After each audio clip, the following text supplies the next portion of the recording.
এটা দেখো একটা জিওমেট্রি অঙ্ক আছে। এখানে এই থিটা অ্যাঙ্গেলটা ফাইন্ড আউট করতে বলেছে। এইটা দেওয়া আছে 21 ডিগ্রি আর এটা 50 ডিগ্রি দেওয়া আছে। তো এটা 50 হলে এটা অলরেডি 50 হবে, তাই না? এবার দেখো এখানে এইটা দেখো, এই বৃত্তচাপটা সেম আছে না? তাহলে এই বৃত্তচাপের উপরে দেখো এটা হচ্ছে কেন্দ্রস্থ কোণ আর এটা হচ্ছে পরিধিস্থ কোণ। তাহলে এই যদি থিটা হয় তাহলে এটা কি হবে? তাহলে θ/2 হচ্ছে। একই রকমভাবে এটা কেন্দ্রস্থ কোণ, এটা দেখো একটা পরিধিস্থ কোণ, তাই তো? তাহলে এটাও θ/2 হবে, আমরা ফর্মুলা জানি, তাই তো? এবার একটা জিনিস তোমাদের শেখাচ্ছি। ধরো কোনো একটা চতুর্ভুজের ধরো অপোজিট দুটো ভেতরের অ্যাঙ্গেল দেওয়া আছে, মনে করো আলফা বিটা দেওয়া আছে। তার আর বাইরের দুটো অ্যাঙ্গেল ধরো এটা আমার এক্স আর এটা আমার ওয়াই আছে।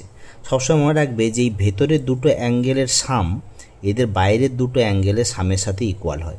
তার মানে দেখো x degree plus y degree এটা হবে alpha degree plus beta degree. বোঝা গেছে? এবার কেন দেখো এইটার কথা লক্ষ্য করো। এটা দেখো একটা চতুর্ভুজ হচ্ছে না? এই একটা চতুর্ভুজ হচ্ছে যেখানে এটা 21 আছে, 21, এটা 50। আর দেখো এর বাইরের সাইডে অ্যাঙ্গেল দেখো এটা এক্স, দেখো এটা বাইরের আছে θ/2 আর এটাও এক্সটেরিয়র অ্যাঙ্গেল দেখো θ/2। তার মানে এই দুটো অ্যাঙ্গেলের সাম, তাহলে θ/2 প্লাস θ/2 এটা ইকুয়ালস টু হয়ে যাবে 50 প্লাস হচ্ছে 21 ডিগ্রি।